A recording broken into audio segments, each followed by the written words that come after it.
এই যে just আমরা শুরুতে একটা সামান্য ভূমিকা, সাধারণ ভূমিকা আমরা পড়বো। হ্যাঁ, কিভাবে এই শিক্ষা অষ্টকম এসেছে। আমরা এই আসলে এই শিক্ষা অষ্টকমটা যে লিখেছেন চৈতন্য মহাপ্রভু, তার সম্বন্ধে কিছু না বললে, তাহলে এটা হচ্ছে সাধারণ রীতি যে তার সম্বন্ধে কিছু বর্ণনা করা উচিত আগে। হ্যাঁ, তো এরপরে আমরা দেখবো যে আসলে উনি কিভাবে কোন পরিস্থিতিতে এই শিক্ষা অষ্টকম বর্ণনা করেছেন। তো উনি বর্ণনা করতে গিয়ে এখানে শুরুতেই just এরকম বর্ণনা করা হয়েছে, শ্রীমন মহাপ্রভুর আবির্ভাবের কারণ বিশ্লেষণ যদি কেউ করতে যায়, তাহলে অনেকগুলো কারণ আছে। যেমন কৃষ্ণদাস কবিরাজ গোস্বামী পাদ বলছেন সামান্য, বিশেষ কারণ, আর একটা হচ্ছে মূল কারণ। তো উনি বলছেন তিনটা: সামান্য, বিশেষ আর মূল কারণ। কিন্তু আমরা এখানে দেখতে পাচ্ছি চৈতন্য মহাপ্রভু আবির্ভাবের কারণ বিশ্লেষণ করলে দুইটি কারণ পাওয়া যায়। এক হচ্ছে কৃষ্ণ প্রেম বিতরণ, আর এক হচ্ছে কৃষ্ণ প্রেম আস্বাদন। এই দুই কার্য তিনি তার ভক্তদের আশ্রয় করে প্রদান করেন। আর এই যে আস্বাদনের কাজটি তিনি তার ভ্রমলীলায় শেষ 18 বছর নীলাচলে সম্পাদন করেন। আস্বাদনের কাজ, এ সময় তার ভাব বিহ্বলতার একমাত্র সান্ত্বনা ছিল কৃষ্ণ নাম সংকীর্তন। কাদের সাথে? অন্তরঙ্গ পার্শ্বদের সাথে। আর স্বরূপ দামোদর আর রায় রামানন্দের সাথে রস আস্বাদন। এই দুইটা ছিল। একটা হচ্ছে কৃষ্ণ নাম সংকীর্তন, আর অন্তরঙ্গ পার্ষদ স্বরূপ দামোদর আর রায় রামানন্দের সাথে রস আস্বাদন। এটা কোথায় করেছেন আর কবে করেছেন? এটি করেছেন মহাপ্রভুর 48 বছর লীলার প্রথম 24 বছর উনি নবদ্বীপে লীলা করেছিলেন। আর তারপরে 6 বছর গমনাগমন করেছিলেন। আর শেষ 18 বছর উনি গম্ভীরায় জগন্নাথপুরীতে মায়ের নির্দেশে উনি থাকলেন। ওইখানে বসে তিনি এই এই দুটি কার্য সম্পাদন করেছিলেন: একটা কৃষ্ণ প্রেম আস্বাদন, আর বিতরণটা উনি আগে করেছিলেন ওই 6 বছরে। হম তাহলে এই শেষ 18 বছর ওনার এই যে দশা, একটা হচ্ছে এই সময় তার ভাব বিহ্বলতার একমাত্র সান্ত্বনা ছিল এই 18 বছরে কৃষ্ণ নাম সংকীর্তন আর অন্তরঙ্গ পার্শ্বদ রূপ স্বরূপ দামোদর রায় রামানন্দের সাথে রস আস্বাদন। এইভাবে উনি এই রস আস্বাদন করে উনি এই সময়টাকে অতিবাহিত করতেন।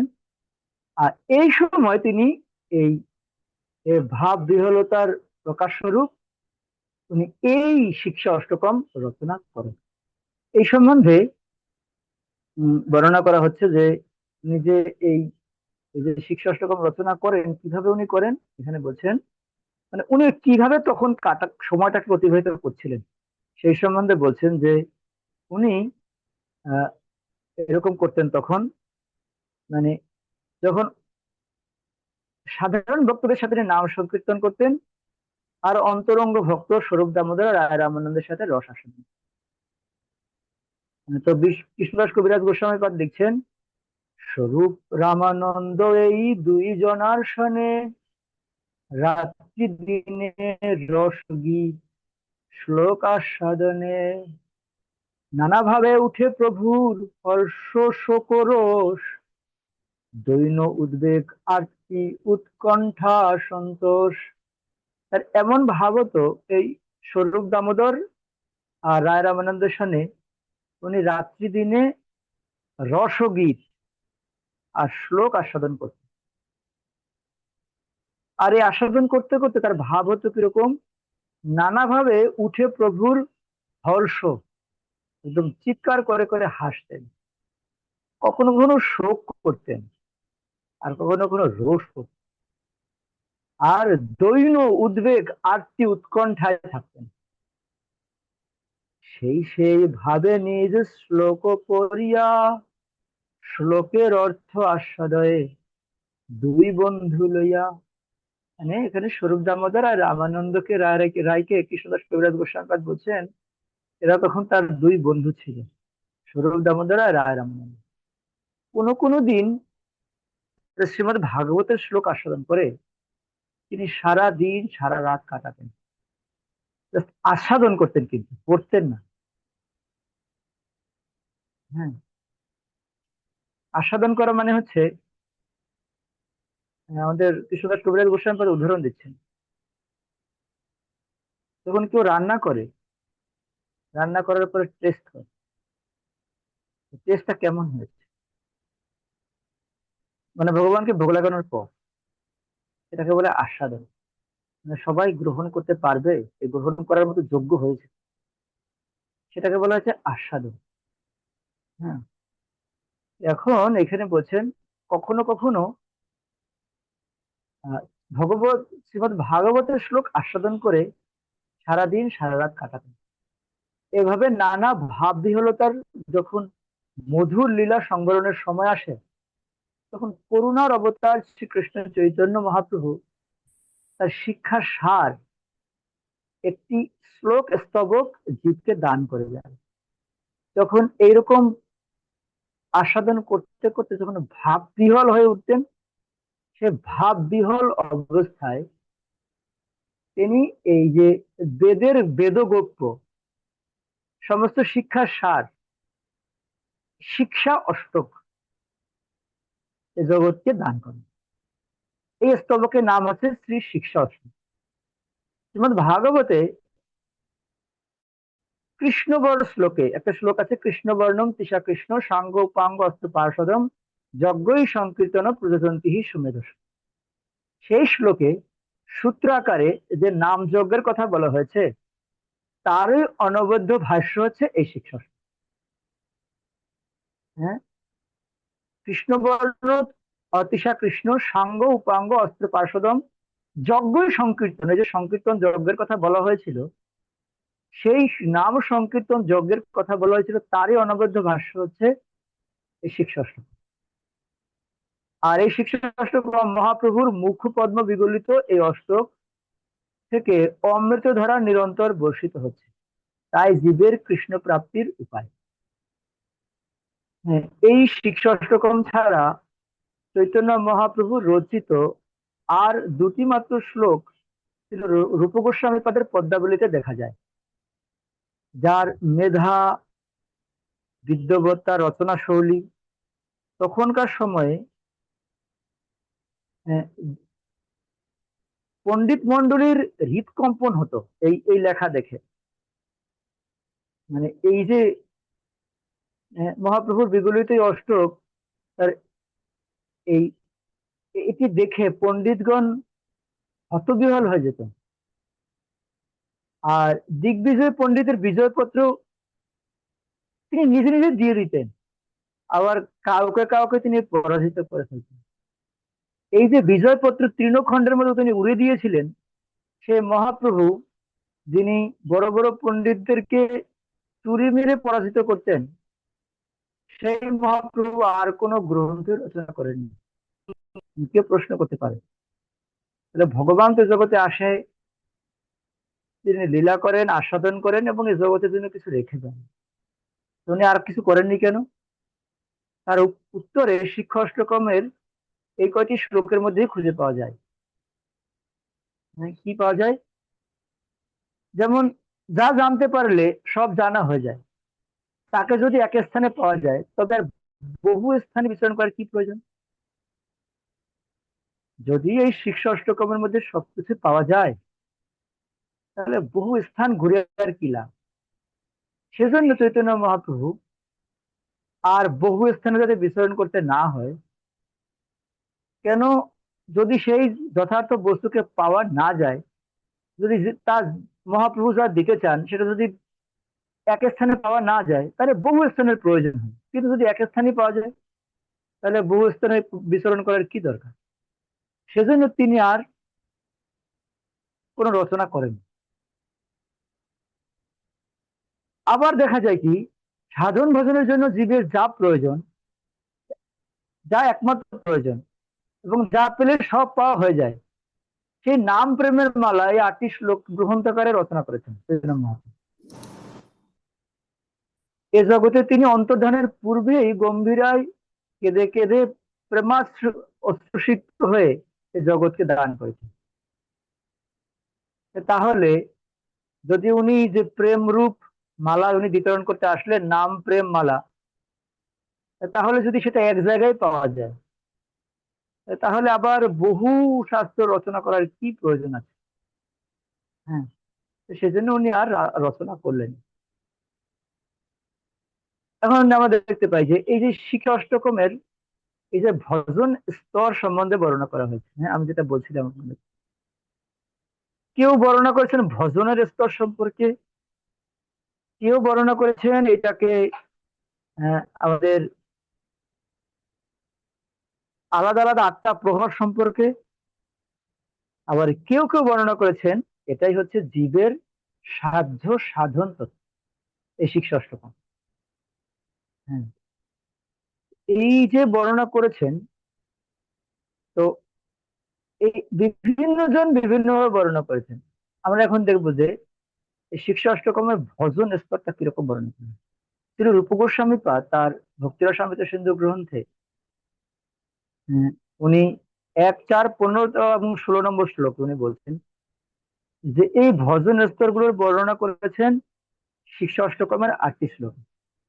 সেগুলো সন্নিবেশিত হয়েছে এরকম, উনি রূপ গোস্বামী পাদ উনি এটাকে বর্ণনা করেছেন যে এই যে 8টি স্তর আছে, 9টি স্তর, আদৌ শ্রদ্ধা তথা সাধু সঙ্গ, আমরা যে মাধুর্য কান্দবিনীতে যে পড়েছিলাম, আদৌ শ্রদ্ধা তথা সাধু সঙ্গ, ভজন ক্রিয়া, অনর্থ নিবৃত্তি, নিষ্ঠা, রুচি, আসক্তি, ভাব, প্রেম, এই ক্রম সম্বন্ধে উনি বর্ণনা করেছেন রূপ গোস্বামী পাদ।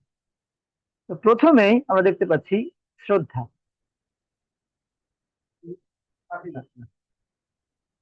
এবং তা থেকে সাধু সঙ্গ। হম, শ্রদ্ধা যদি কারো হয়, তাহলে শ্রদ্ধার বশবর্তী হয়ে সে সাধুর কাছে আসবে। তাহলে এটাকে উনি উনি এইভাবে বর্ণনা করেছেন, শ্রদ্ধা এখানে আছে, সাধু সঙ্গ আছে, তা থেকে আবার ভজনও প্রিয় আছে। সাধু সঙ্গের কাছে গেলে কেউ, সাধু তাকে বলবে আপনি ভজন করেন,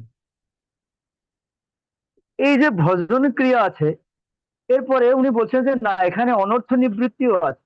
আর আমরা বলছিলাম যে না, এই 3টি স্তর, শ্রদ্ধা, সাধু সঙ্গ, ভজন ও ক্রিয়া, এইটা কোনো প্রবলেম না, প্রবলেম হচ্ছে অনর্থ নিবৃত্তি। যখন কারো অনর্থ নিবৃত্ত হয়, তখন পরবর্তী স্তরগুলো তার কাছে সহজেই প্রকাশিত হয়। হম, কারণ কি, শ্রদ্ধার স্তরে অনর্থ নাই, কিন্তু শ্রদ্ধা যখন অনর্থ, আদৌ শ্রদ্ধা, সাধু সঙ্গ, ভজন ও ক্রিয়া, অনর্থ নিবৃত্তি, নিষ্ঠা, এই স্তরে যায়, তখন তার কারো শ্রদ্ধার আবার ভাটা ভাটা পড়তে পারে, তখন তার অনর্থ আসতে পারে। কিন্তু সাধারণ দৃষ্টিকোণ থেকে যখন কারো শ্রদ্ধা থাকে, সাধারণ শ্রদ্ধা, ওখানে কোনো অনর্থ নেই। বা সাধু সঙ্গে যখন তিনি যায় এই শ্রদ্ধার বশবর্তী হয়ে, সেখানে অনর্থ নেই, তখন সে সাধু সঙ্গটাকে তার জীবনের সর্বস্ব বলে মনে করে। কিন্তু তার অনর্থ শুরু হয় ভজন করতে করতে, তখন সে মনে করে আমিও তো কম। তো তখন তার এই যে অনর্থ, এর পরের স্টেজে ধরা পড়ে অনর্থ। এই জন্য উনি এখানে বলছেন যে পরে নিষ্ঠা, তা থেকে রুচি, আসক্তি, এই সমস্ত সাধন ভক্তি, তা উনি এই 8টা শ্লোকে ক্রমান্বয়ে বর্ণনা করেছেন। তা থেকে ক্রমশ ভাব, অবশেষে প্রেম উদিত হয়। সাধকের এই যে ক্রমান্নতির, এটি হচ্ছে ক্রম, ভজনের এই স্তরটি এই শিষ্য অষ্টকমে রচিত হয়েছে। কিভাবে? প্রথমে আমরা যদি শ্রদ্ধা দেখি, প্রথম শ্লোকে 7টি দিব্য গুণ ব্যাখ্যার দ্বারা দিব্য নামের শ্রদ্ধা উৎপন্ন করে, নামের প্রতি শ্রদ্ধা। আমরা দেখতে পাই যে এই যে প্রথম শ্লোকে, আমরা পরে পরে তো দেখবো শ্লোকগুলো কি কি আছে, আপনারা তো সবাই জানেন। তো প্রথম শ্লোক 8টি দিব্য গুণের ব্যাখ্যা করা হয়েছে। হ্যাঁ, এটা হচ্ছে শ্রদ্ধা। এরপরে সাধু সঙ্গ, ভজন ও অনর্থ নিবৃত্তি, দ্বিতীয় শ্লোকে 3টি স্তরের মধ্য দিয়ে ক্রমান্বিত হয়।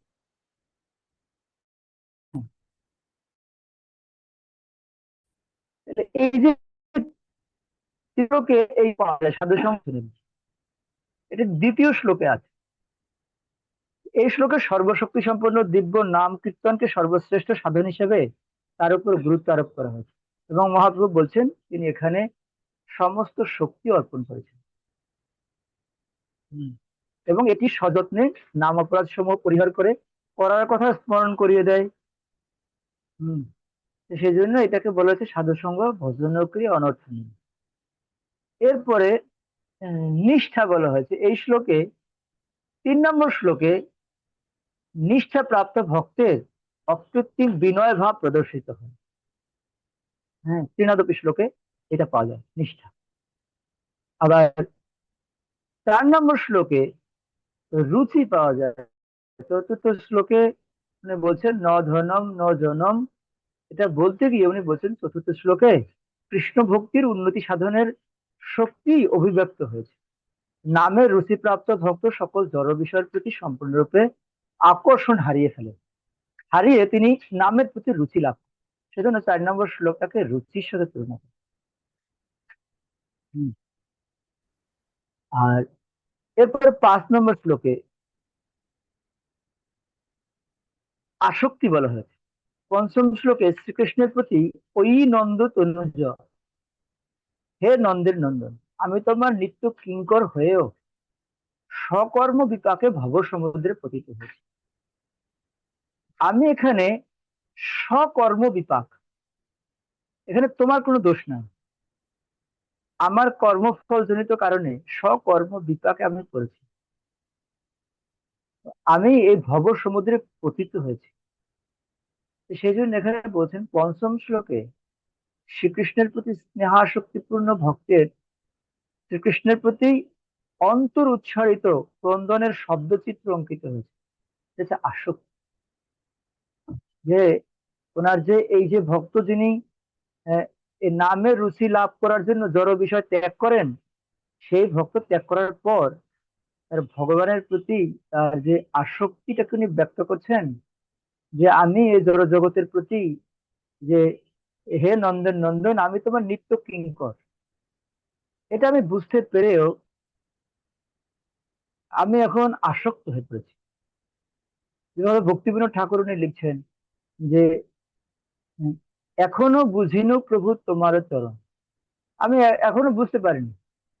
এটা কিরকম অশোক অভয়ামৃত জানে সর্বজন, সবাই জানে তোমার চরণ হচ্ছে অশোক আর অভয়, কিন্তু আমি তোমার চরণটাই বুঝতে পারিনি। এই যে এই যে ভাব উনি ব্যক্ত করছেন, এই জন্য এটাকে বলা হয়েছে আসক্তি। হম। কেন এই 5ম শ্লোকে শ্রীকৃষ্ণের প্রতি স্নেহাসক্তিপূর্ণ ভক্তের শ্রীকৃষ্ণের প্রতি অন্তর উচ্চারিত ক্রন্দন এখানে বলছেন, যে আমি এখনো বুঝতেই পারিনি তোমাকে। হ্যাঁ। এর পরের শ্লোকে আহ, বলছেন 6 নম্বর শ্লোকে উনি বলতে গিয়ে উনি ভাব সম্বন্ধে বলছেন। হ্যাঁ, 6 নম্বর শ্লোকে উনি এই যে নয়নম গলদস্যু ধারায়া, এই শ্লোকে উনি বলছেন ভাব সম্বন্ধে। যে 6ষ্ঠ শ্লোকে শ্রীকৃষ্ণের প্রতি প্রেমাসক্ত ভাব ভক্তের দিব্য প্রেমান্মন, তার প্রেম উন্মত্ততার লক্ষণ সমূহ ভাব আকারে চিত্রিত হয়েছে। কি ভাব এটা? উনি বলছেন যখন কেউ নামের প্রতি প্রচুর পরিমাণে আসক্তি জন্মাবে, তখন পরবর্তী এসেছে ভাব। সেটা কিরকম? নাম করতে করতে নয়নম গলদস্যু ধারায়া, হ্যাঁ, নাম করতে করতে তার গ- নয়ন থেকে অশ্রু, গদগদ স্বর কণ্ঠ থেকে বের হবে। আর বদনম গদগদ রুদ্ধয়া গিরা, কখনো কখনো পুলকিত হবে, পুলকরিণীর চেতম বপু ওরা তবে নাম গ্রহণে ভবিষ্য। এটাকে বলা হচ্ছে ভাব। হম।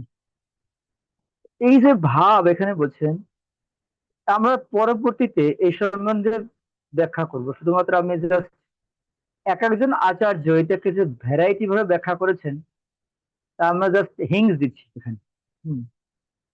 তো এটা যে জাস্ট আমরা এটা বোঝাতে চাইছি যে এটা যে বেদগোপ্ত আমরা বললাম, বেদের যে গোপনীয় ভাষ্য এটি, এটা জাস্ট বোঝার জন্য আমরা বলছি। এটা ছিল রূপ গোস্বামী পাদ এভাবে ব্যাখ্যা করেছেন।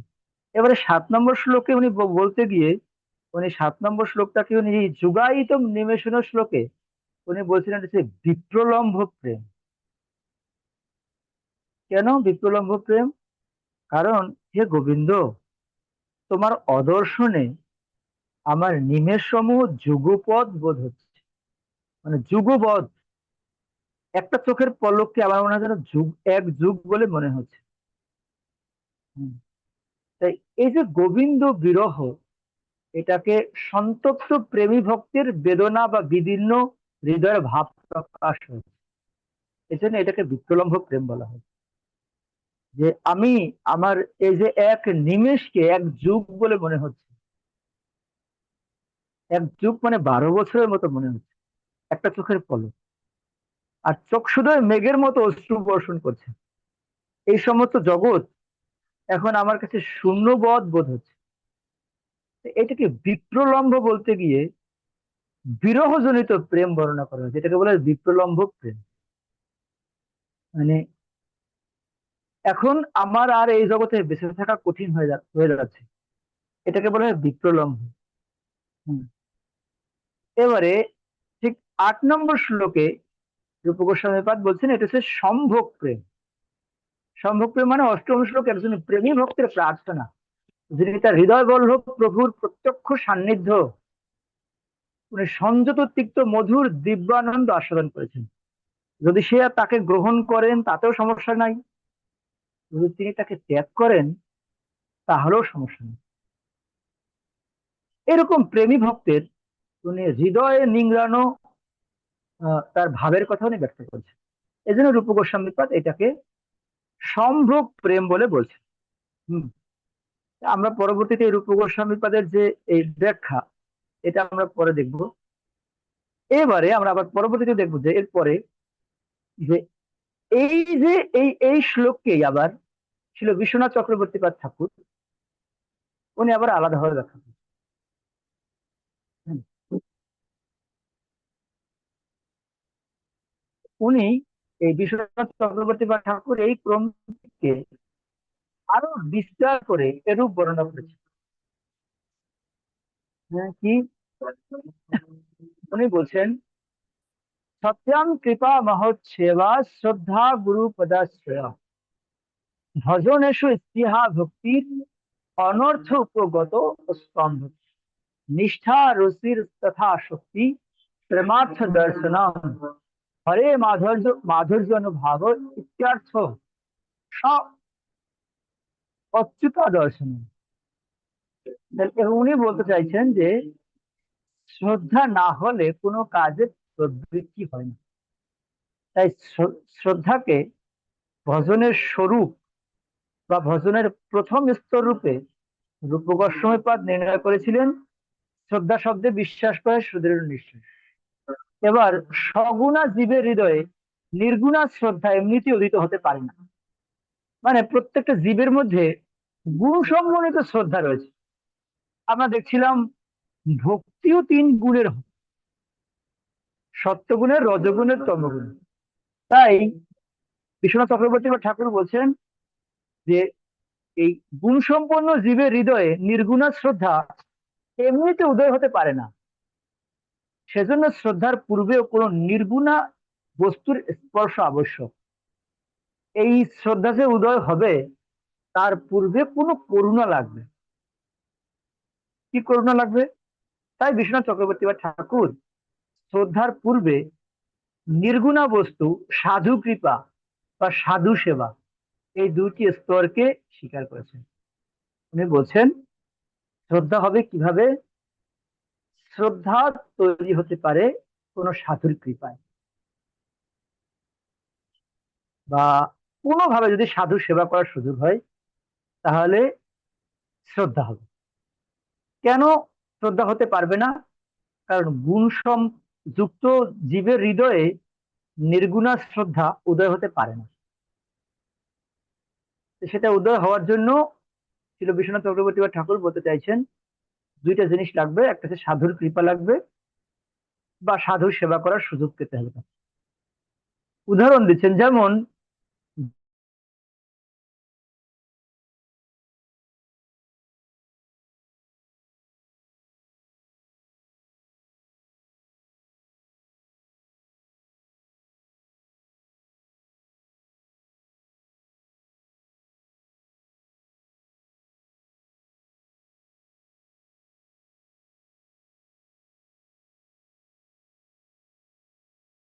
হৃদয়ে নির্গুণ শ্রদ্ধা উৎপন্ন হয় না। এই সাধু কৃপা আর সাধু সেবা রূপে স্তর দুটি পূর্ব পূর্ব জন্মে কিংবা এই জন্মেও হতে পারে। মানে পূর্ব জন্মের দ্বারা হতে পারে বা এই জন্মেও হতে পারে। কিভাবে হতে পারে? হতে পারে কিভাবে উনি বলতে চাইছেন, এটি হতে পারে যদি কেউ সৌভাগ্যবশত, আহ, যদি কেউ গঙ্গা আদি নদীতে স্নান করে, আর বা যদি কেউ তুলসী আদি মহান এরকম ভগবত ভক্তের পরিক্রমা আদি করে, তাহলে তার শ্রদ্ধা জাগ্রত হতে পারে, নির্গুণা শ্রদ্ধা। হ্যাঁ, ওই জীবের হৃদয়ের মধ্যে এভাবে শ্রদ্ধা জাগ্রত হতে পারে। এই জন্য উনি বলছেন এটি এটি পূর্ব পূর্ব জন্মের দ্বারা হতে পারে বা এই জন্মেও হতে পারে, সাধুর কৃপায় বা এরকম হতে পারে। এরপরে উনি বলছেন শ্রদ্ধার পরে আবার দ্বিতীয় সাধু সঙ্গের প্রয়োজন আছে, যা জীবকে ভজনক্রিয়ার স্তরে উন্নীত করে। এই যে জীবকে যে ভজনক্রিয়ার স্তরে উন্নীত করে, হ্যাঁ, হ্যাঁ, এই ভজনক্রিয়ার স্তরে 64 প্রকার অঙ্গের মধ্যে গুরু পদাশ্রয় আছে প্রথম। হ্যাঁ, গুরুর পদাশ্রয়, যেটা রূপ গোস্বামী পাদ আহ আমাদের ভক্তিরসামৃত সিন্ধু গ্রন্থে লিখেছেন। 64 প্রকার অঙ্গ রয়েছে, তার মধ্যে রয়েছে গুরু পদাশ্রয় আছে প্রথম। সূক্ষ্মভাবে চিন্তা করলে দেখা যায় যে নাম সংকীর্তনই হচ্ছে ভজনের সব থেকে আদি স্তর। কারণ শ্রদ্ধার পূর্বে সাধু সঙ্গরূপ যে স্তরটি দেখানো হয়েছে, সেই সাধুর মধ্যে আবার 3টি বস্তু আছে। কি? একটা হচ্ছে সাধু নিজে উপস্থিত থাকবেন বা তার মুখে শ্রী হরিনাম, তার মুখ থেকে হরিনাম শ্রবণ করবে বা কথা শ্রবণ করবেন, বা তার প্রার্থনায় হৃদয়ে সাক্ষাৎ শ্রীহরি গিয়ে তার হৃদয়ে প্রকটিত হবে। উনি বলছেন শ্রদ্ধার পূর্বে যে সাধু সঙ্গের স্তরটি বর্ণনা করা হয়েছে, সেই আবার 3টি বস্তু রয়েছে তার মধ্যে। কি কি?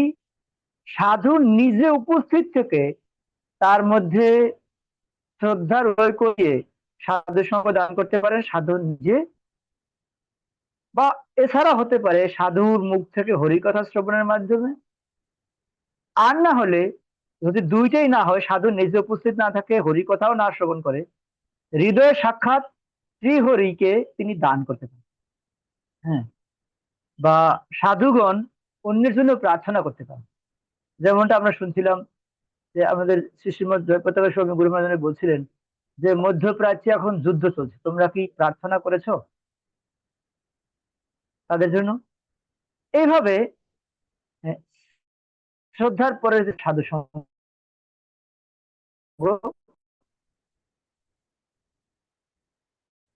সে- এজন্য সবচেয়ে আদি স্তরে সাধু সঙ্গ হতে ধর্মদ্রুজম দ্বিজম শ্রী নামই পাওয়া যাচ্ছে, যে তাই শ্রী নাম ক্রমশ সমস্ত ভজন সাধন ভজনের উদ্গম হয়ে থাকে নাম থেকে। তাই এখানে উনি বলছেন যে এই থেকে যে এই হয়ে থাকে, তাই উনি বলতে চাইছেন যে মহাপ্রভু কর্তৃক নাম সংকীর্তনের মহাত্মা সূচক এই শিক্ষা অষ্টকমের প্রথম শ্লোকে উনি বর্ণনা করেছেন। যে বিশ্বনাথ চক্রবর্তী ঠাকুর বলছেন, উনি এখানে এরকম বলছেন যে নামানি বিষ্ণু বহিরঙ্গা পাত্রে বিস্তীর্য লোক কলি পাবন অদ্ভুতম প্রেম অন্তরঙ্গা রসম দদৌজ গৌরচন্দ্রম প্রণামমি ভক্তি। এটা বিশ্বনাথ চক্রবর্তী বা ঠাকুর এই মহিমা বর্ণনা করতে গিয়ে শিক্ষা অষ্টকমে উনি এই শ্লোকটাকে রচনা করেছেন। উনি বলছেন যিনি জগতে কৃষ্ণ বহির্মুখ লোকের মধ্যে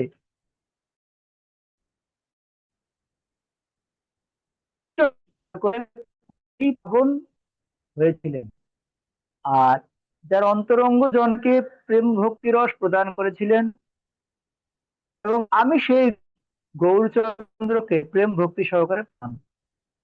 শ্রী হরিনাম কীর্তন যে কি বস্তু, তারই স্বরূপ যে এই মাধুর্য বর্ণিত হয়েছে, এবং ভজনের স্তরগুলো অতি সুকৌশলে সুবিন্যস্ত স্তরে এই অষ্টকমের মধ্যে বর্ণনা হয়েছে, তার জন্য আমি সেই যিনি এই রচনা করেছেন তাকে আমি প্রণতি জ্ঞাপন করি।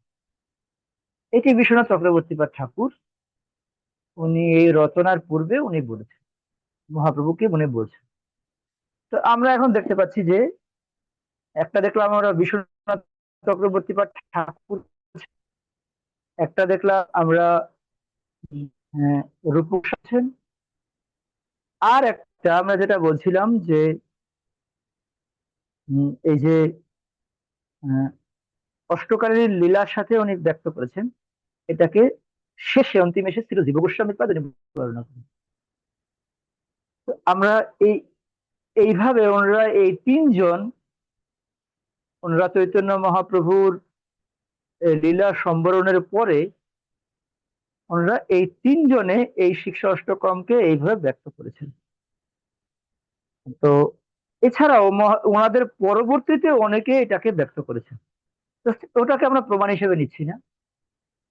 তো জাস্ট আমরা প্রথমে এটা আমরা বর্ণনা করলাম কেন, যে এটা হচ্ছে যে বেদগোপ্য, আর এই চৈতন্য মহাপ্রভু যে অন্য কোনো রচনা করেনি, কেন করেনি এটা বোঝাতে হবে।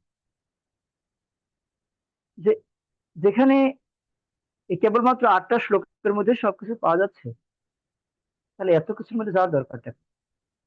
এই জন্য ওনারা এই এই 8টা শ্লোককে পরবর্তীতে বিভিন্ন ভাবে ব্যক্ত করেছেন। তো জাস্ট আমরা প্রথম শ্লোকটার একটু, যেহেতু আর 5-7 মিনিট আছে, আমরা টাচ করতে পারি শুধু। হ্যাঁ। তো এই যে রচনার শুরুতেই এই শ্লোকের প্রথম যে শ্লোক রচনা করা হয়েছে, আপনারা তো সবাই মোটামুটি মুখস্থ আছে এই শ্লোক। হ্যাঁ, প্রথম শ্লোক বর্ণনা করা হয়েছে। আচ্ছা, আপনারা কি বুঝতে পেরেছেন এই যে আমরা যে আলোচনা করলাম, আপনারা কি বুঝতে পেরেছেন, না বুঝতে কষ্ট হয়েছে? বা আপনারা, আপনাদের অনুভূতিটা কি, আপনারা কি বুঝতে পারছেন? আমি ভাবছিলাম যে প্রথমে আমরা জীব গোস্বামী পাদের এই বিষয়টা আলোচনা করব, কিন্তু আমি করছি না কেন, এটি আরো টাইট হতে পারে আপনাদের কাছে।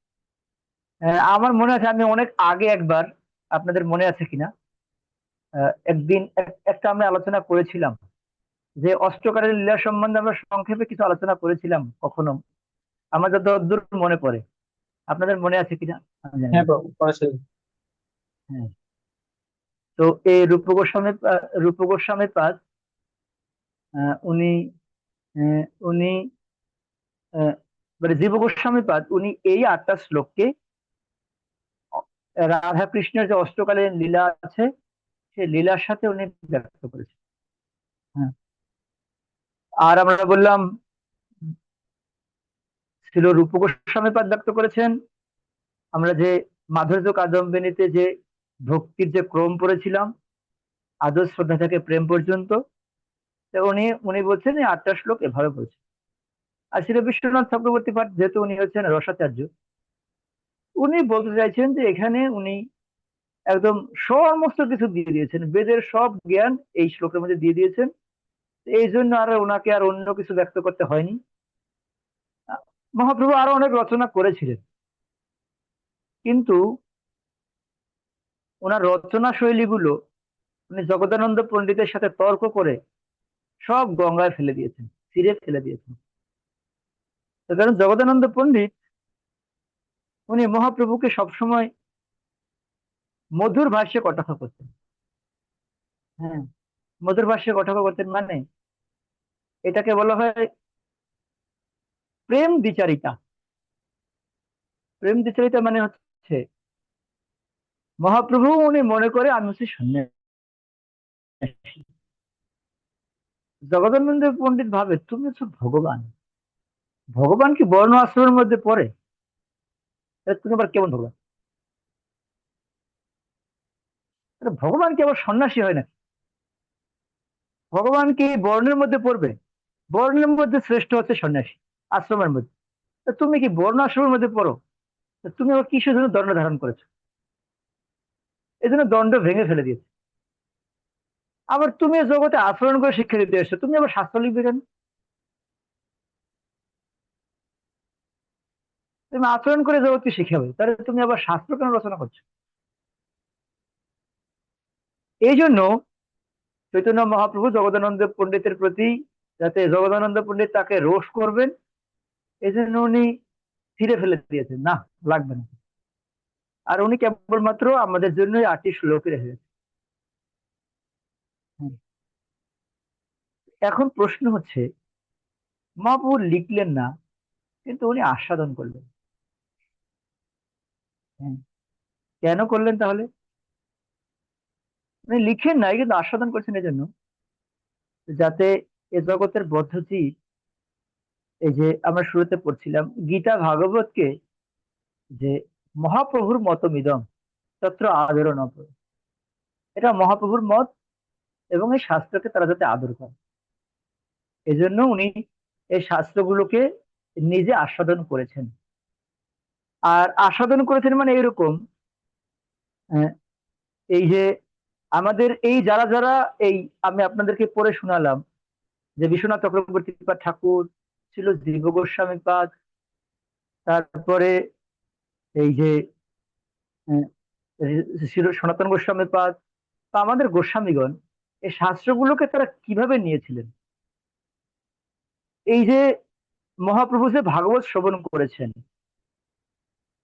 এই যে আমরা দেখতে পাই কি যে এই এই ভাগবত শ্রবণ করার জন্য আমাদের এই রঘুনাথ দাস গোস্বামী আদি গোস্বামীগণ, তারা কিভাবে কাতর ছিলেন। তারা শ্রবণ করতে চেয়েছিলেন, কিন্তু ওই সময় এরকম শাস্ত্র পাওয়া যায়নি যে শ্রবণ করবেন। হ্যাঁ। এই যে রঘুনাথ দাস গোস্বামী পাদ শ্রবণ করার জন্য কোথায় কোথায় না গেলেন, গদাধর পণ্ডিতের কাছে গেলেন, গিয়ে শুনছেন যে আর বই নাই ওনার কাছে, বই সব চোখের জলে এই লেখা সব উঠে গেছে। তিনি বলছে, তুমি যদি একটা বই নিয়ে আসতে পারো তাহলে ঠিক আছে। এরপরে রঘুনাথ দাস গোস্বামীর পরবর্তীতে আমরা দেখতে পাই এই শ্রীনিবাস আচার্য, নরোত্তম দাস ঠাকুর, শ্যামানন্দ প্রভু, ওনারা শুনতে চাইলেন, নাই তখন আর। তো তো তখন এই যে শ্রীনিবাস আচার্য, উনি বাইদে বাই শুনেছেন, যেহেতু ওনারা বিরহ ভক্ত, মহাপ্রভুর সান্নিধ্য পেলেন না, তখন ওনারা শুনতে পেলেন যে গদাধর পণ্ডিত আছেন, তারা তার কাছে গেলে এই যে মহাপ্রভু আদি যে শাস্ত্র শ্রবণ করেছেন, সেই শাস্ত্র এখনো পাওয়া যাচ্ছে। উনি গদাধর পণ্ডিতের কাছে গেলেন, গদাধর পণ্ডিতের সাথে সাক্ষাৎ হলো, কিন্তু তার কাছে শাস্ত্র নাই। তো তিনি তাকে বললেন, তুমি তোমার শাস্ত্র নিয়ে আসো, তাহলে আমি তোমাকে শ্রবণ করে শোনাবো। তা ভাগবত নিয়ে আসেন, দেখে গদাধর পণ্ডিত নাই।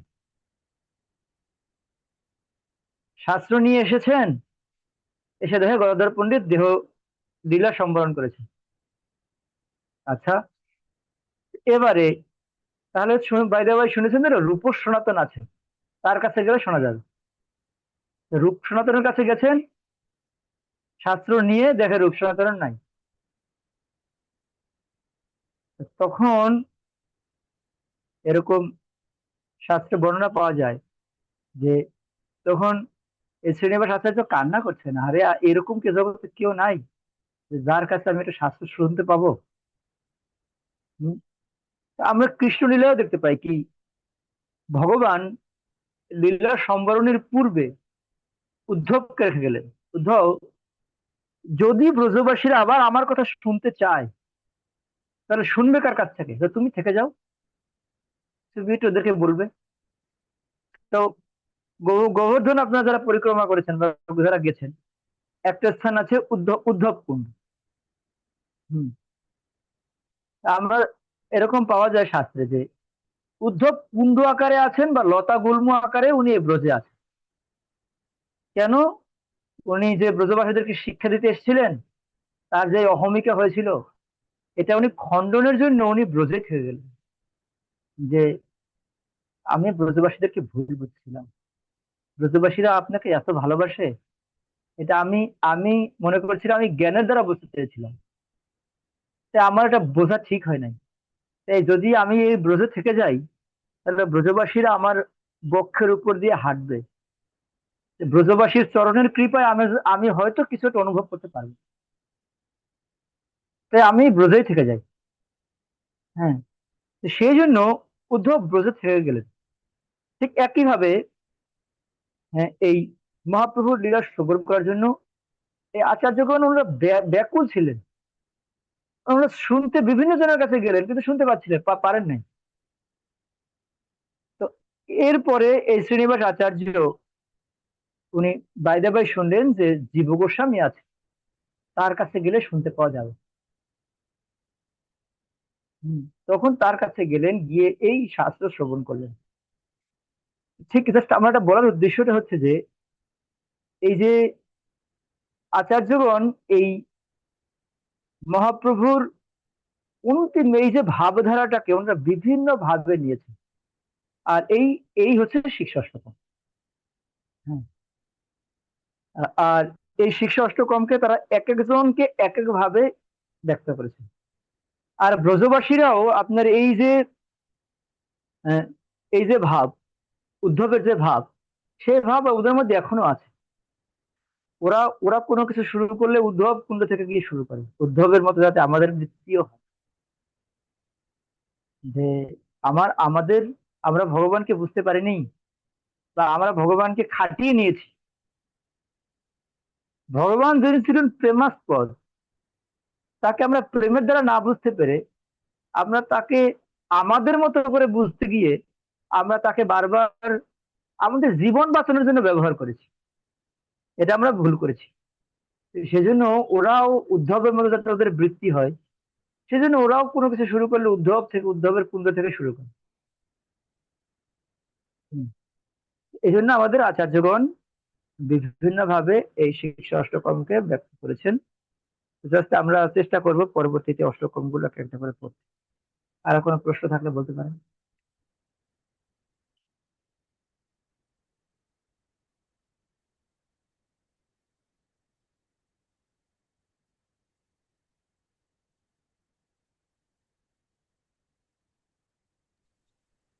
হরে কৃষ্ণ প্রভু। হ্যাঁ, তো প্রভু যে আহ, ভক্ত সাধু হচ্ছে আহ, তিনটা ওয়েতে শ্রদ্ধা ক্রিয়েট করে মানে যারা নির্গুণা, এই হুম, তিনটা মাধ্যমটা আর একটু যদি বলতেন, ধরতে পারিনি।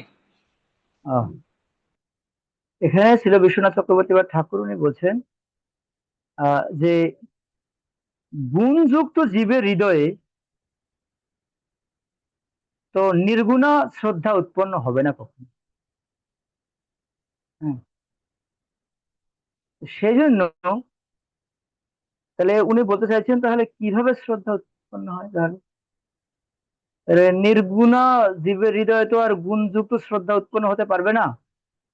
তাহলে আহ, ওর পিছনে আরো কোনো কারণ আছে। তাহলে নির্গুণ শ্রদ্ধা উৎপন্ন হতে পারে যদি কোনো ভাগ্যবশত বা দুর্ভাগ্যবশত সাধু নিজে উপস্থিত থেকে তাকে আশীর্বাদ করে, উপস্থিত থেকে। যেমন কখনো কখনো আমরা উপস্থিতিতে ভগবানের কথা শ্রবণ করি, এটা একটা আলাদা মাহাত্ম্য আছে।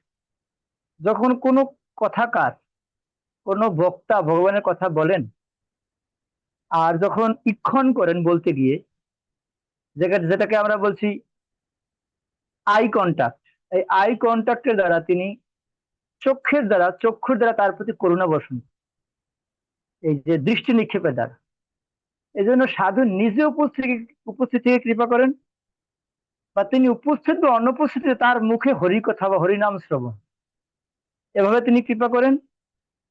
আর তিনি নিজে স্বয়ং উপস্থিত নেই বা নামও করেননি, কিন্তু অন্য জীবের প্রতি আশীর্বাদ বশত ভগবানের কাছে প্রার্থনা করে হৃদয়ে সাক্ষাৎ শ্রীহরিকে বসিয়ে দেন। এই তিনটা উপায়, একটা হচ্ছে সাধু নিজে উপস্থিত হয়ে করেন বা তার মুখ থেকে নাম শ্রবণ করে, আর তৃতীয় হচ্ছে হৃদয়ে সাক্ষাৎ শ্রীহরিকে তিনি বসিয়ে দেন ভগবানের কাছে প্রার্থনা করার মাধ্যমে। এই তিনটি উপায়ের কথা বর্ণনা করা হয়। হ্যাঁ প্রভু, বুঝতে পারছি। হরে কৃষ্ণ।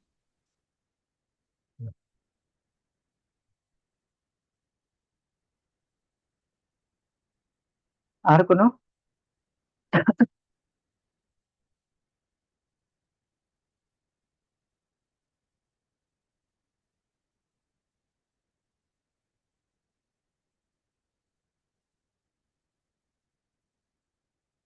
ঠিক আছে, আপনার মনে হয় বুঝতে পেরেছেন।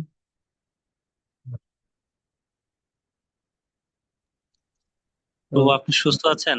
আপনার তো রং, শরীরের রং তো মনে হচ্ছে চলে গেছে মনে হয় বৃন্দাবনের গরমে। না না, আর বদ্ধদশা প্রাপ্ত হয় যখন, আর বদ্ধদশা থেকে মুক্ত হওয়ার আর অন্য কোনো উপায় নাই, তখন তিনি হাতের কাছে যে উপায়টা পাবেন সেটাকে গ্রহণ করবেন, সেটাই মনে করবেন এটাই আমার উপায়। তাহলে হাতের কাছের উপায়টা কি? আর তো হরিনামই একমাত্র উপায়, এছাড়া আর অন্য কোনো উপায় নেই। তাহলে আমাকে বুঝে নিতে হবে যে আমার জীবনের অন্তিম ঔষধ হচ্ছে হরিনাম। হ্যাঁ, আমি জীবনে যদি কোনো কিছু ঔষধ আমি প্রাপ্ত হই, তো সেটা হচ্ছে নাম। তাহলে এছাড়া না ভূত না ভবিষ্যৎ, না হয়েছে না হবে, আর এর থেকে করুণাময়ের কিছু কেউ নাই যে আমাকে করুণা করবে। তাহলে আশ্রয় একমাত্র নাম। এখন ব্যাপার হচ্ছে, আপনি যখন বিপদের মধ্যে পড়বেন, তখন আপনি খুঁজবেন, আপনি অনেককে ফোন দিবেন, যাকে আপনি ফোনে পাবেন তার কাছে আপনি আশ্রয় চাইবেন, তাই না? এখন সে, আপনি হয়তো ভাবছেন সে আশ্রয় দাতা না, তারপর আপনি তাকে এখন ফোনে পেয়েছেন, তাকে আপনি আশ্রয় চাইবেন তার কাছে। সেই জন্য নাম হচ্ছে এইরকম একটা বিষয়, নাম আশ্রয়দাতা, আর এছাড়া আর কেউ আশ্রয়দাতা নাই, এরকম যদি কেউ মনে করতে পারে যে এই হচ্ছে আমার অন্তিম আশ্রয়, তাহলে ভালো হবে না কেন নাম? এটা হচ্ছে প্রশ্ন। তাহলে নাম যদি আমার অন্তিম আশ্রয়দাতা নামই হয়, তাহলে নাম আমার ভালো হবে না কি জন্য? আমার আর অন্য কেউ নাই যে আপন, যে আমাকে করুণা করবেন? তাহলে করুণা করার মতো এই একজনই আছে। তাহলে আবার বিবেচনা কেন? যদি আমি বুঝেই ফেলি যে ইনি হচ্ছেন সাক্ষাৎ আমি যাকে খুঁজছি তিনি, হ্যাঁ, তাহলে আমি আবার যাকে খুঁজছি তিনি যদি নাম হয়, তাহলে আমি আবার কার কাছে যাবো আর? হুম,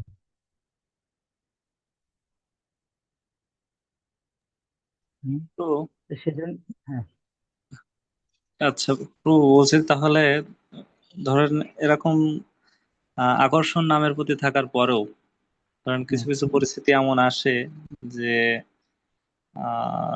জাগতিক বা বিভিন্ন কারণে, মানে মানসিক ভাবে এতটাই ব্যস্ততা বা নানা প্রেশার এমন ভাবে আঁকড়ে ধরে, ওই নামের কাছেই বসে আছি, তাকে চেষ্টা করছি ধরে আনার যে আমি তো নাম দিয়েই এই ধরনের সমস্যা থেকে দূরে থাকতে পারি, বা মানসিক ভাবে সেটাকে ভগবানের নাম দ্বারাই তো আমি আরো এটাকে দূরে রাখতে পারি, কিন্তু এরকম চেষ্টা করা সত্ত্বেও মানে সেইভাবে নাম হয় না, ষোলো নাম ষোলো ষোলক মালা টানছি, তারপরেও শেষে সেই সন্তুষ্টিটা আর আসে না হৃদয়, এমন এমন সিচুয়েশন তো আসে। হুম। না না প্রভু, একটা অপশন হচ্ছে দেখুন, নাম একটা আলাদা স্তর বা স্থিতি, আর আমাদের জাগতিক প্রবলেম একটা আলাদা স্থিতি। নামের দ্বারা আমি জাগতিক প্রবলেমটাকে দূরে রাখবো, এইটা কখনো আশা করা বা ব্যক্ত করা যাবে না। আপনি এ জগতে আসলেন আর জাগতিক সমস্যা হবে না, সেটা তো হবে না কখনো। একটা ব্যাপার হচ্ছে, আপনি যখন বাইরে বের হবেন, তখন গাড়ির হর্ন আপনি শুনবেন না, তা তো ঠিক না। বুঝতে পারছেন? মানে আমি আমাকে, আমি ষোলো ষোলো মালা জপ করছি 2 ঘন্টা কৃষ্ণ ভাবনামৃত থাকার জন্য, সারাদিন কৃষ্ণ ভাবনামৃত থাকার জন্য। আর 16 মালাই কেন? 16 মালা আমি নিয়ম করছি, তাই না? নিয়ম করছি যাতে প্রতিদিন আমার এইটা হয়, এই জন্য। তা একটা জাগতিক প্রবলেম, একটা প্রবলেম এইটা হচ্ছে, যেমন আমাদের, যেমন আপনি যখন অফিসে যান, তখন আপনি অফিসের বস, বা কেউ আপনাকে স্যার স্যার বলছে, আপনি যখন বাসায় আসেন, তাহলে আপনি ব্যক্তিটাকে কেউ প্রভু বলছে, তাহলে আপনাকে প্রভু মানে আপনি সার্ভেন্ট।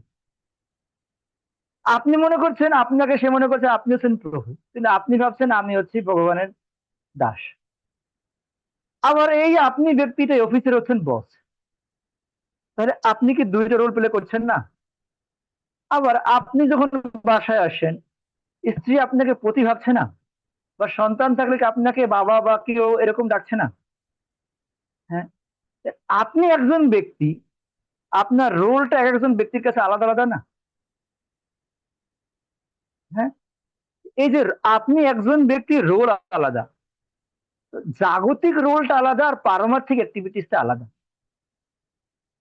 হ্যাঁ, এখন আমরা এটাকে এক করব না, কিন্তু অনেক সময় আছে আপনি জাগতিক বিষয় শ্রবণ করবেন না, কিন্তু শ্রবণ না করলেও, যেমন ব্যবসায়ী মিথ্যা কথা বলবে না, এটা হবে না। ব্যবসায়ীকে কথা বলতেই হবে, বুঝতে পারছেন? তার পণ্যটাকে সবার কাছে ভালো রূপে প্রকাশ করার জন্য, যে আপনি এই পণ্যটা নিন, এই পণ্যটা অনেক ভালো, বুঝতে পারছেন? এতে এই মিথ্যায় মিথ্যা বলা হয় না, কারণ এটা দিয়ে তিনি ভগবানের সেবা করবেন, তাই না? ঠিক একই ভাবে আপনি যখন অফিসে যাবেন, প্রেসার এটা তো থাকবেই আপনার। অফিসের প্রেসার আপনার 8 ঘন্টা আছে ধরেন, অফিসের প্রেসারটাকে একজন একজন একজন ব্যক্তিটা বাসায় নিয়ে আসবে না। আপনি যদি অফিসের প্রেসারটাকে বাসায় নিয়ে আসেন, তাহলে আপনি বাসার যে রোল ওইটা আপনি প্লে করতে পারবেন না, বুঝতে পারছেন? হ্যাঁ, তাহলে আপনি ওই অফিসের রোলেই থাকবেন, বাসার রোলে থাকতে পারবেন না, তখন বাসার মধ্যে দ্বন্দ্ব তৈরি হবে। হ্যাঁ, যেমন আপনি ধরেন আমাদের গুরু আচার্য বড়গণ, ওনারা যখন মিটিং করেন তখন ওনারা এইরকম, তখন উনি গুরুর মতো মিটিং করেন না, উনি তখন রোল এস্টাবলিশ করতে মিটিং করেন। উনি তখন মিটিং এর একজন পার্ট, ওনার শিষ্যদের সাথে উনি মিটিং করেন। কিন্তু মিটিং এর বাইরে যখন আসে, উনি হচ্ছেন গুরু, বুঝতে পারছেন? রোল সম্পূর্ণ আলাদা। তাহলে এখন প্রশ্ন হচ্ছে, উনি মিটিং করেন কেন? উনি মিটিং করেন এই সংস্থা যাতে এ জগতে ভালো করে এস্টাবলিশ হয় সেজন্য। ঠিক একইভাবে আমরা যে জাগতিক কার্যকলাপ গুলো করি, এটা কেন করি? না, এটার দ্বারা আমরা পারমার্থটাকে এ জগতে রাখতে চাই, আমরা ভগবত সেবা করতে চাই এটা। তো সেজন্য এই রোল একটা আলাদা, আর স্পিরিচুয়াল রোল একটা আলাদা। হুম, এখন কিছু কিছু ভক্তকে এরকম করতে হবে, তখন আপনি যখন ওটা করে আসবেন, ওটা ওখানে রেখে আসতে হবে, আবার ওখানে গিয়ে ওইটাকে আপনি মাথায় নেবেন। মাথায় নেবেন মানে ভগবান কি ভুলে যাবেন তা না। হ্যাঁ, যেমন আপনি বাসায় দেখে গেলেন যে একজন অসুস্থ আছে, তাহলে আপনি অফিসের চাপটাও নিচ্ছেন, বাসার চাপটাও মাথায় আছে, যে আমি বাসায় দেখে এসেছি একজন ভক্ত অসুস্থ। হুম, তো ঠিক এটা হচ্ছে এরকম, নাম নামের মতো। নাম হচ্ছে কোনো কিছুর দ্বারা বাইরে, কোনো কিছু ধরা ছোঁয়ার বাইরে। এ সাক্ষাৎ কৃষ্ণ প্রেম দান করতে পারে, কৃষ্ণ স্বয়ং নাম, বুঝতে পারছেন? নামই কৃষ্ণ, আবার ওই ব্যক্তিটাও স্বয়ং কৃষ্ণ। হুম, তাহলে আমি যখন জেনেই ফেললাম কৃষ্ণ হচ্ছেন, নাম হচ্ছেন স্বয়ং কৃষ্ণ, তাহলে স্বয়ং কৃষ্ণ হলে এখানে আবার ডাউট কিসের? আর ভালো হবে না কেন? আমার প্রশ্ন হচ্ছে, আমি জানলাম আমি যাকে খুঁজছি তিনি হচ্ছেন এই নাম। নামের নাম অর্চন করতে পারি, নামে যাজন করতে পারি, যোজন করতে পারি, নামের তপস্যা করতে পারি, নামের ধ্যান করতে পারি, তাহলে আবার এরকম হবে কেন? অন্য কিছু দ্বারা নাম কন্টামিনেটেড হবে কেন? হ্যাঁ, কন্টামিনেটেড হবে তখনই যদি আপনি অপরাধ যুক্ত করেন, 10টা অপরাধ যুক্ত করেন, তখনই কন্টামিনেটেড হবে। এছাড়া জাগতিক বিষয় এর মধ্যে অ্যাড হবে না তখন, বুঝতে পারছেন তো? হরে কৃষ্ণ প্রভু, এখানে আমার একটু জানার আছে। নাম হ্যাঁ, কন্টামিনেট করার জন্য আমার কি পাওয়ার আছে? আমি কিভাবে নামকে কন্টামিনেটেড করতে পারবো? আমার কি আর সেই পাওয়ার আছে যে স্বয়ং হ্যাঁ, নামকে আমি কন্টামিনেট? না না না না, নামকে আপনি কন্টামিনেট করতে পারবেন না। যে জি। নাম, যে স্থিতিতে বা স্তরের নাম, সেটা আপনার কাছে প্রকাশিত হবে না। কেন? যখন এই দর্শবিধ নাম অপরাধ হবে, অপরাধ যুক্ত ভাবে যখন কেউ নাম করবে, তখন নামের যে স্বরূপ, সেটা ওই ব্যক্তির কাছে প্রকাশিত হবে না। এই সাথে জন্য বলা হয়েছে কন। জি স্যার, হ্যাঁ, sorry, বুঝছি। আর যেমন হচ্ছে জাগতিক আমাদের যখন সমস্যাগুলো আসে, তখন কিন্তু পারমার্থিক ক্রিয়াকর্মের মাধ্যমে আমরা সলিউশনটা খুঁজে পাই। তো এইখানে কি আমরা লিঙ্কটা করতে পারি না জাগতিক সমস্যার সাথে পারমার্থিক ক্রিয়াকর্ম? হ্যাঁ, হ্যাঁ, আমরা এটাই ভাবি যে জাগতিক তো কোনো সলিউশন নাই, যে সলিউশনটা হচ্ছে স্পিরিচুয়াল। কিন্তু উন্নত ভক্ত জাগতিক প্রবলেমটাকে স্পিরিচুয়ালের মধ্যে যুক্ত করে না। বুঝতে পারছেন? কেন করে না? সে ভগবানের কাছে চাইতে চায় না যে প্রভু, না না, এটা তো আপনি একটু। সলিউশন তো হয়ে যায় প্রভু। মানে না, আমাদের এটা বুদ্ধি বের হয়ে যায় যখন আমরা ভগবানের প্রতি শরণাগত থাকি, দেখা গেছে ঠান্ডা মাথায় আমরা একটা ভালো সলিউশন চলে আসে। আমরা যখন অস্থির থাকি তখন এই সলিউশনটা আসে না। তো আমি তাই বুঝতে পারছি যে পারমার্থিক ক্রিয়ার মাধ্যমে আমরা জাতিক যদি কোনো সমস্যা হয়, টেম্পোরারি হোক, সলভ হয়ে যায়। হ্যাঁ, কারণ ভগবান তখন বুদ্ধি দান করেন, হ্যাঁ, যার মাধ্যমে সেটা সলিউশন করা সম্ভব।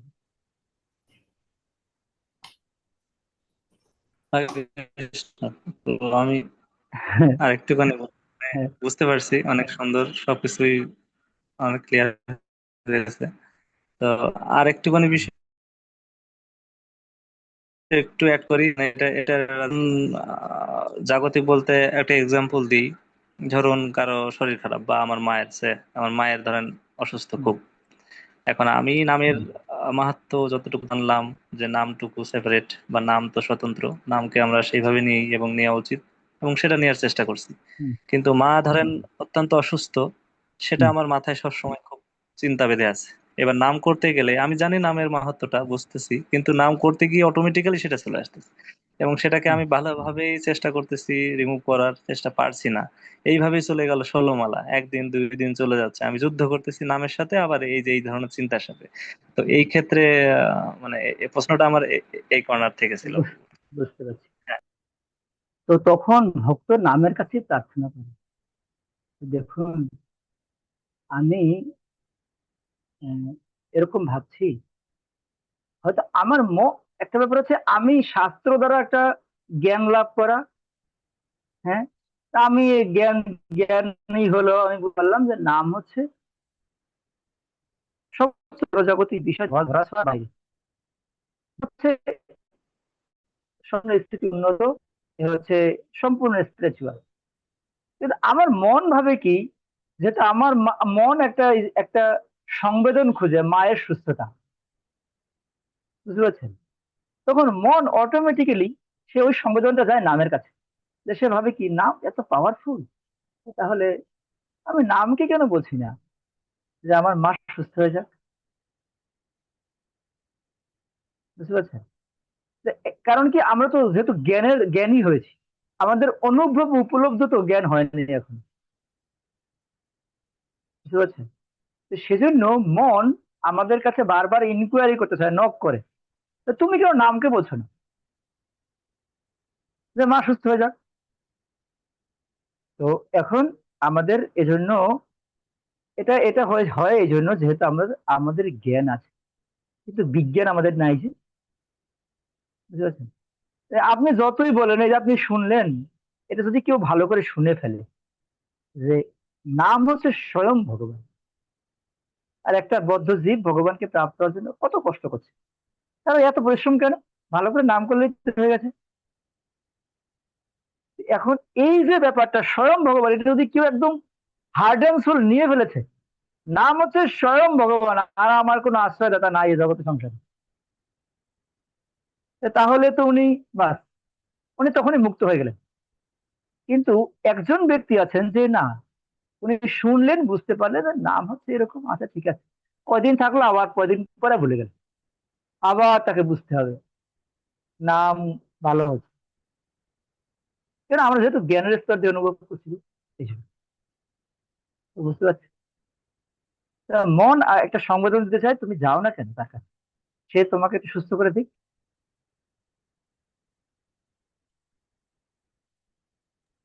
হুম। হ্যাঁ তো প্রভু। তাও ভালো কি, তাও ভালো কি, যেমন ভগবত গীতা ভগবান বলছে তুমি যদি যা আসো তাহলে আমার কাছে আসো, অন্য কারো কাছে যেও না।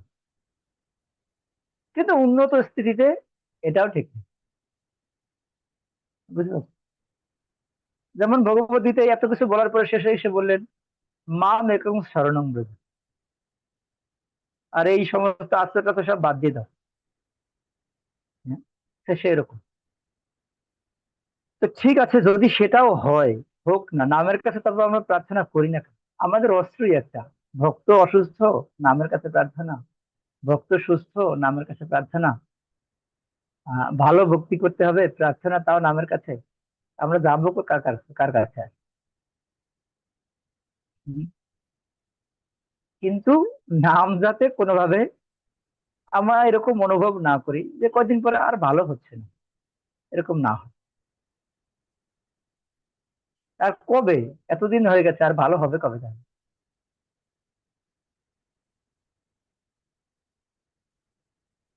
হুম। ঠিক আছে, শিল হ্যাঁ প্রভু। প্রভুপাদ।